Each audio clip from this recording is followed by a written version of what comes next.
Recording studio Rajgir. दिलवा में ना भारत के गोलिया दगबउगे कि एक जना गोलिया दगबउगे। दिलवा में ना भारत के गोलिया दगबउगे कि एक जना गोलिया दगबउगे। कि एक जना जेठावे में होवा हो बियावा ई सुनी के ई पगला रोबउगे। कि एक जना जेठावे तोर बियावा ई सुनी के ई पगला रोबउगे। सपना में जानू तोर सूरतिया देखबउगे कि एगे सूरतिया देखबउगे।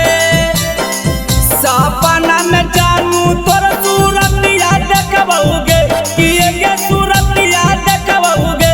कि एगे जन जेठावे में होबउ हो बियावा ई सुनी के ई पगला रोबउगे।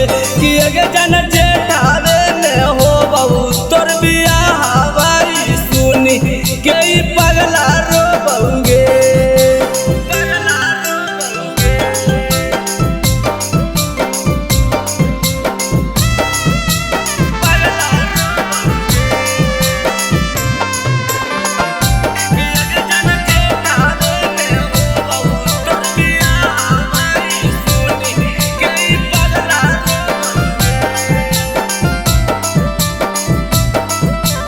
नमूना रिकॉर्डिंग स्टूडियो राजगीर। कटोरा फूटल का लेके घूमिया टोला महालाबा। देखिए के लइकन सबे हमरा पगला। कटोरा फूटल का लेके घूमिया टोला महालाबा। देखिए के लइकन सबे हमरा पगला। माथावा पगम के मोटरिया डोबउगे कि एक जन मोटरिया डोबउगे। माथावा पगम के मोटरिया डोबउगे कि एक जन मोटरिया डोबउगे। कि एक जन जेठावे में होबा हो बियावा ई सुनी के ई पगला रोबउगे। कि एक जन जेठावे में होबउ तोर बियावा ई सुनी के ई पगला रोबउगे।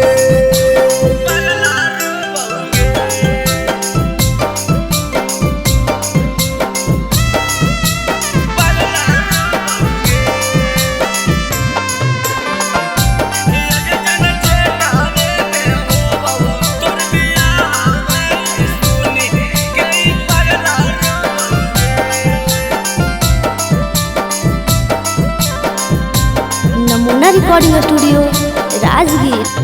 एगे बड़ी याद आबउ जानू मीठी मीठी बातिया। नगेंदर बिहारिया के लागउ दिलावा में तिरिया। एगे बड़ी याद आबउ जानू मीठी मीठी बातिया।